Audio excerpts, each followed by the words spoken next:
Everyone. That was my outdoor voice. All right, everyone. Thank you all for coming. Today we're going to learn about the Web Content Accessibility Guidelines. So jumping right in. Oh, someone else wants to join. Click on the screen. So what are the Web Content Accessibility Guidelines?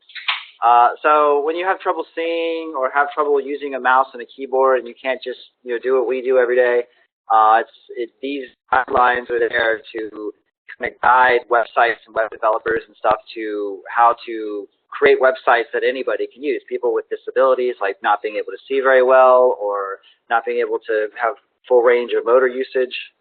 And these guidelines are defined by the W3C, the WAI, the Web Accessibility Initiative, for the W3C.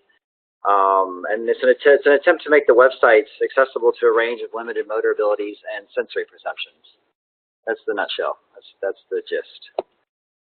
These are also known as Section 508 compliance and ADA compliance. Section 508 is an amendment to the federal law, the Workforce Rehabilitation Act, 1973. It's a federal law mandating that all electronic communications from the federal government meet up with the Section 508 compliance standards.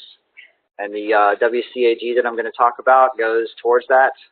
And you also have ADA compliance, which is also, it's a Department of Justice thing. It's a set of standards. Design and any communication that they promote or that they create or maintain has to meet up with these standards or they can get sued.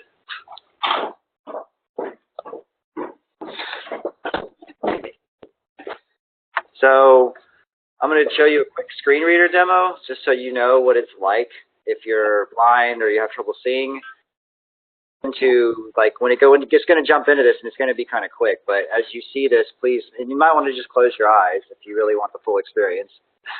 But it's going to tell you, you're going to have to pay attention to things like the content where it'll say, hey, you're on this link or you're in this set of text, and it'll annotate that for you, it'll narrate that for you. So I'm just going to play that so you get a good idea. It's a quick video. Next generation, so navigation. And you can see it moving around.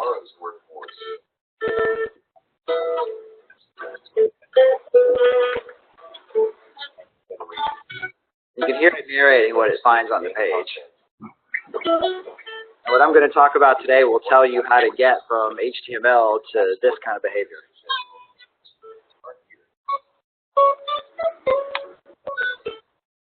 I think you've all got it, so I'm just going to stop that droning voice. No, I think that was NVDA. I don't know a whole lot about them myself, but yeah. Those are two big ones, JAWS and NVDA. Let's see. Oops. So this all sounds like a lot more work. Why should we bother? Why do we already got deadlines to meet? Why should I bother? Well, according to the National Health Institute survey, 25.5 million Americans aged 18 or older have some experience of vision loss. And the Census Bureau said that about 19% of the population had a disability in 2010. So if nothing else, that's a lot more market share that your site can reach that other sites may not be able to reach because they haven't taken these steps. So they give you more stuff. And it's good to help people. And on a personal note, I've had glasses since I was about 15, 16 months old. I've had major eye surgery, strabismus surgery. I wonder if my eyes are going to be any good by the time I'm like 60. So I'm looking into this stuff for that reason. But also, this just helps more people, and I like to try to find ways to help. So I'm trying to do that too. So how do you get compliant with the WCAG? They've created a nice acronym. I know we like acronyms here at Solution Street. There's POUR, P-O-U-R. The guidelines the guidelines dictate how to make your content perceivable, operatable, understandable, and robust. And this PowerPoint, this presentation is going to go into how to do that exactly. What kind of techniques do you use? The big ones are HTML. HTML5 has come a long way. Instead of just having everything in a div tag or a span tag, you can have like header tags, you can have footer tags, navigate, nav tags, stuff like that, and that makes the screen readers learn to use that too. They can program to find those things and read and say, here's a header and so on. And there's also ARIA. So what is ARIA? It's the accessible rich internet applications, and it's a set of accessibility attributes which can be added to any markup, HTML. And we actually have some on the project, the Solution Street project that I'm on, the Deltek project. Some of the jQuery plugins we have ARIA attributes in them. And the point of me saying all this is just that you can use these attributes right now today on any web page you want, and browsers are just going to ignore them. Like your standard Chrome or Firefox, they're just going to ignore them. So you can throw them, and it's going to increase your markup a little bit, but it's not that big of a deal, I don't think. And also, you're going to need some people from your business are going to have to say, here's what we want these tags to say. Like you're going to have descriptions for things, and you're going to have some like product people sign off on that probably. And they may not care about that, but. So to jump into the acronym, you have perceive. Information and user interface components must be presentable in ways that they can perceive. And there's several points on how to do that exactly. 1.1, provide text alternatives for non-text content so that you can translate it into like screen readers or Braille or whatever else the screen reader does. To do that, you can use alt tags for images or text within the image tag itself. I've never seen any text within the image tag. I've always seen them self-closing, but you can do that apparently. You can have labels next to your CSS, next to your input, but you can use CSS to hide them so that your browser experience won't change. Users won't even see that. And some examples of the ARIA tags, you have your input field over there, username field, and you can use the ARIA describe by. So when the screen reader hits this, it'll say ARIA describe by equals username tip, and then it'll find another element on the page with an ID of username tip, and it'll read username or email address or whatever's in that div. Another thing, like you have the role activity. That's on a lot. They can use that on a lot of different areas. The role tag is nice because if you don't want to redesign your site, like if you just are using all divs and you don't have time to go through and translate everything over to HTML5, you can use roles and say, this is a header, this is a menu, this is a menu item, and you can do that pretty easily. You don't have to change much to do that. Time-based media, provide alternatives for time-based media. This one's pretty self-explanatory. You want to be able to pause, rewind, maybe even slow down video. And I have a picture of a YouTube video, the YouTube player. I couldn't find a bad example of this. Every video player I could find had the basic stop and pause and rewind and skip around. It had all the basic controls. I couldn't find a bad one other than just a black box. And I just figured, yeah, I don't need to show that. Yeah, YouTube is a good one. There's a lot of good ones. So let people go back and rewatch things. Create content that can be presented in different ways. For example, simpler layouts without losing the structure. So you have your info and your relationships to the information is going to have relationships to each other. You can say this. You can use things like paragraphs and headers to kind of section out your content. You can have different color backgrounds for blocks of text. So you can say this is a thing, like this yellow box is different from this red box. It'll be obvious to anybody who can see that. And you can also have auditory cues. You can have a bell that'll play. You can use HTML5 to do that. And play a bell when the screen reader gets to the end, it'll go ding, so they know this is the end of the paragraph. You should also sequence things in a meaningful fashion. Things ordered lists or paragraphs. Like if you're reading an article, you want to know this paragraph comes before this paragraph. You don't want to read your articles out of order. That would make a lot of sense. And you can also use sensory characteristics. You should not use instructions like click the round button or click the green square, because some people may not be able to see a green square or a orange or a red button or whatever. You may not want to do that. You can say click the username field or click the submit button, and then they can find that with the text cues. Make it easier for users to see and hear content, including separating it from the foreground and the background. You want to choose color schemes that will work for people with common forms of color blindness. Like I've got a few more popular forms of color blindness there, like purple and blue text. red and green and yellow and brown. That's supposed to be brown. Versus easy to see. If anyone can't see those colors, I apologize. You also want to test your site with the contrast turned up. You know, and you can do that. You can do this on Windows right now. Just turn your contrast up and see what it looks like, because some people who have trouble seeing things might do that. So it has to be operatable. The second major point. It must be operatable. You must be able to use it, i.e., make all the content accessible from a keyboard. And that sounds pretty straightforward. Most of the stuff that we have is pretty usable from the keyboard.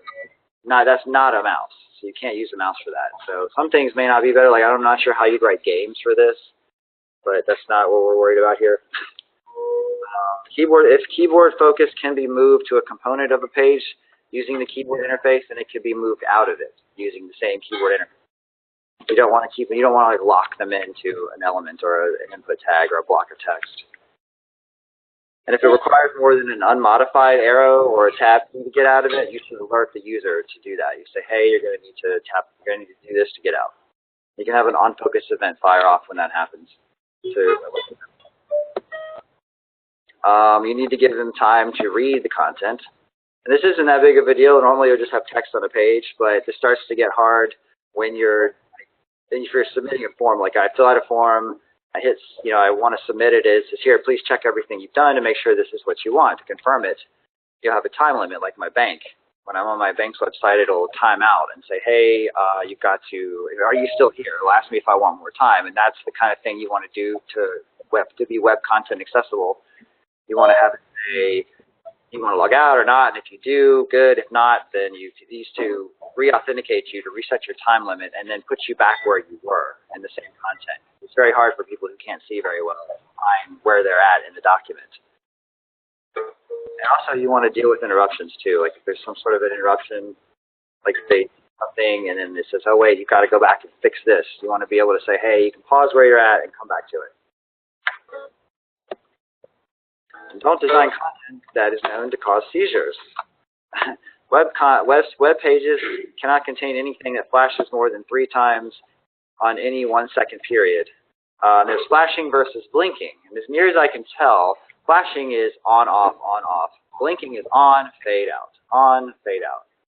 So you don't want things to flash. Blinking is okay, but it can't occur more than 3 times per second. And flashing, you don't even want to do that for a second.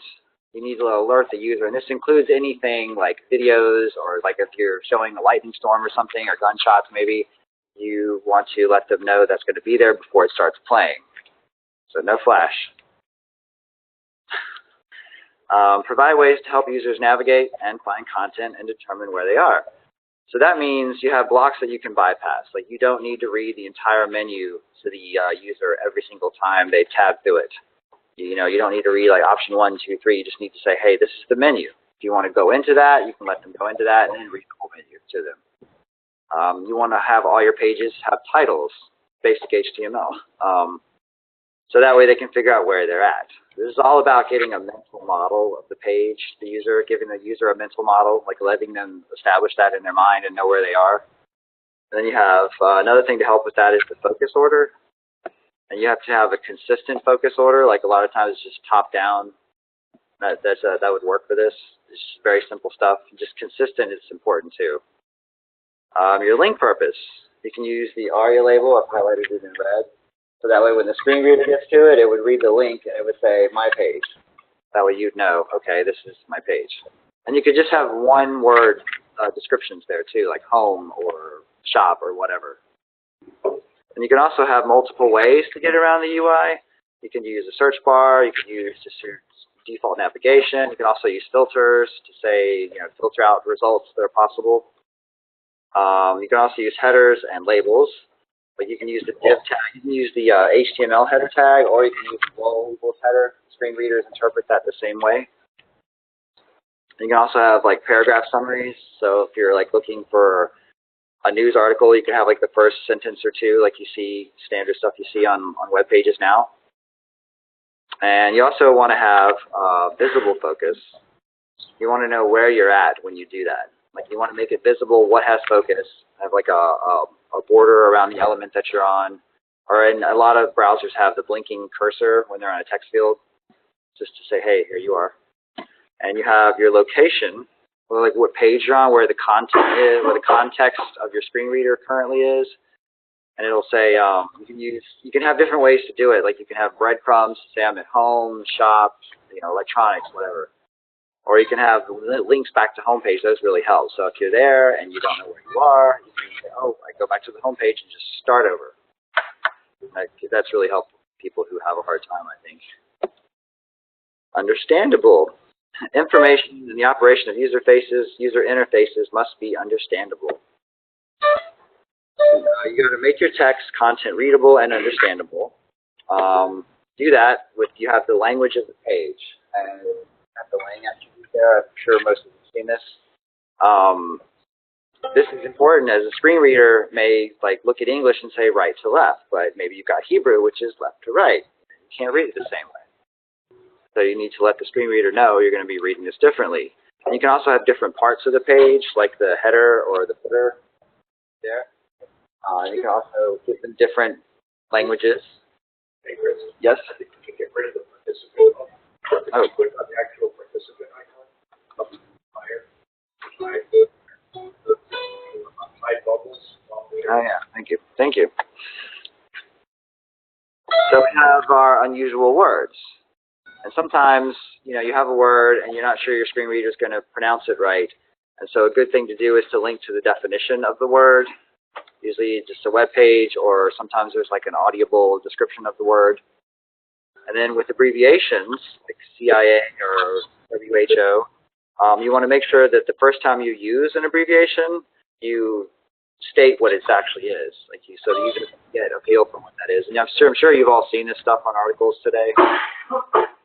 And you can use the HTML abbreviation tag. Give it the title with what the abbreviation stands for. It would help if I close my tag. You can also have different reading levels available. Like some lower reading levels will say, hey, get rid of all the words like Mr., Mrs., like titles and things like that don't actually do much for the actual text. And then you can include pronunciation guides, like a link to the actual, like a dictionary.com page or a sound file that'll play what the word's supposed to sound like for you.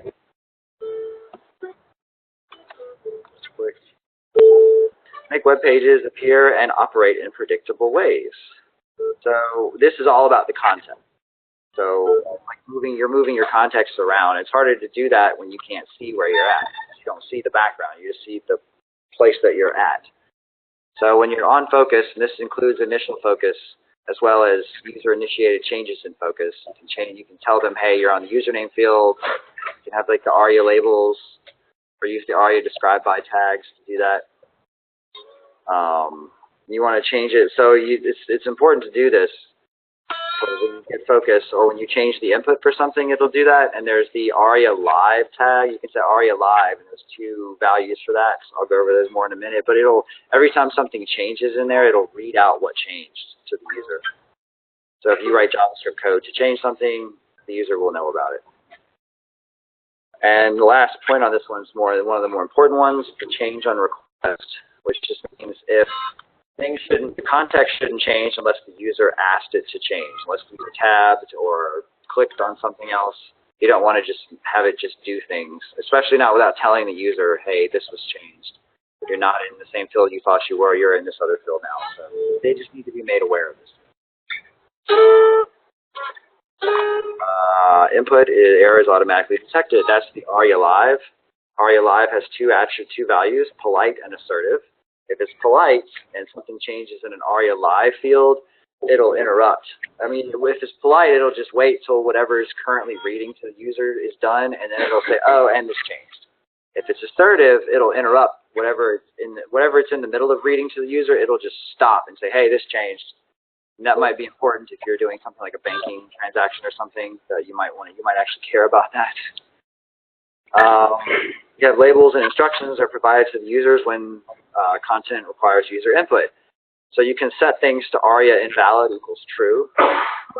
And that means that'll tell the screen reader, hey, there's an error in this field, and you need to let the screen reader know about it. And you can set this with JavaScript. You use use jQuery or whatever you want to set this attribute to true, and then the screen reader will pick it up. And for web pages that cause legal commitments, like banking or like, I don't know, anything else like college, so like signing up for a class somewhere, they need to be reversible. One of the three, if not all three, need to have them be reversible, which means you can say, no, wait, I didn't want to do that. Or you can say, I want them to be checked, so you have to confirm what you've done. You can check to see what you're doing before you do it. Or you can confirm it, so after it's done, you can say, no, I didn't mean to transfer all my money from account A to B. Let's not do that, you know. You can go back. And in that way, users won't accidentally do things that they didn't want to do, which is a big deal for things like banking. Robust. Content must be robust enough that it can be interpreted reliably by a wide variety of user agents, including assistive technologies. So what does that mean? A lot of us, we already do day to day when we write HTML. Parsing, your elements have to have clear start and end tags. Like you see, I have BR/closing and not just the BR. You want to do that. That's a pet peeve of mine when doing HTML. You have to have proper nesting, no duplicate attributes on an element, and which is straightforward. And the IDs for elements are unique. That way the screen readers can interpret them and you won't confuse the user and say, hey, you're on the main content tab. Oh, now you're on the main content tab again, but it's not. And then you have your name, roles, and values. The value attribute here only really conforms to the input elements, but the name and role value, they go for more, like the role especially can be useful. Your screen readers use it to say, hey, this is a header, role equals header, this is a header, role equals menu item. That's a menu item, okay? And the screen reader can read that and say, okay, I got it. And it can read that to you or whoever's listening. So how do you check all this stuff? So there's a tool, the Web Accessibility Evaluation Tool. There's two different versions of this. The one that I have here today is a browser plugin. So you can check individual pages. So I'm going to check Solution Street's Contact Us page, see how web accessible they are. But they also have another tool that you can use, and it's you have to have a website that's accessible on the internet, and then you can go and have it run on the whole website. It'll crawl the website, try to find all the pages, and then give you feedback, detailed feedback. Say, hey, this had these couple of points that could be made more accessible. You didn't add these tags here. You didn't do this. Hey, whoever's making that noise, can you mute, please? Someone on the phone? Yeah, thank you. I think that's it. Yeah, all right. So I'm going to show you this real quick. Da-da-da-da.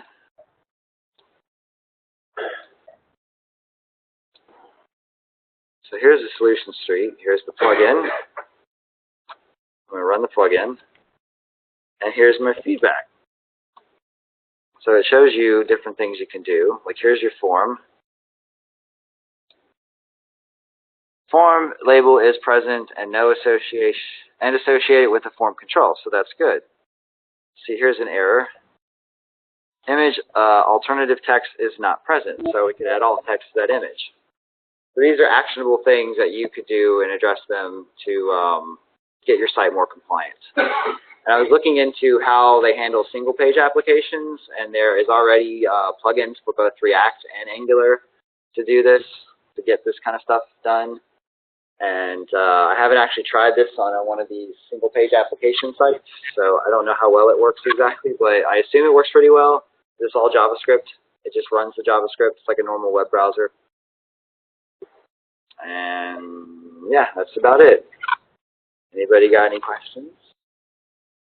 You talk about roles and the ARIA attributes. Is there a set list of values you can put for role? Or can you put anything?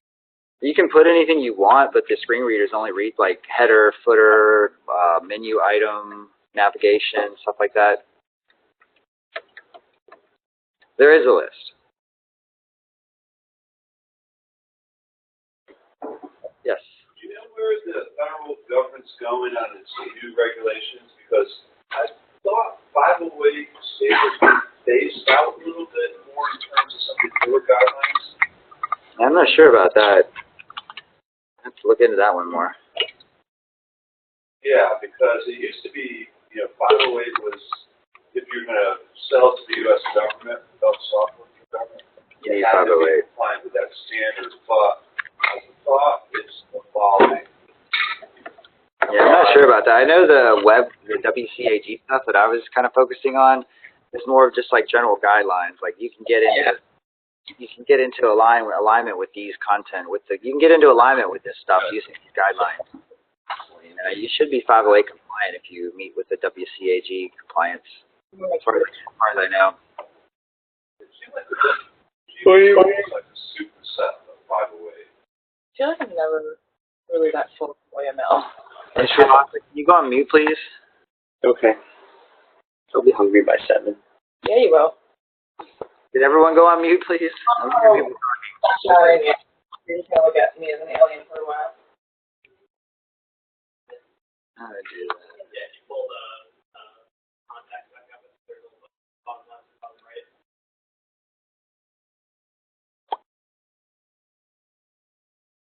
Everyone's muted, yeah. Anybody else got any more questions for me?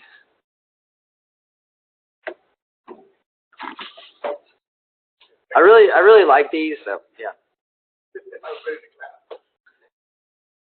Go ahead, clap. Thank you. What's your next step now to redesign the system? Contact us, please. That's what Robert's doing. I'm working with Robert. Okay. Thank you. Thank you. And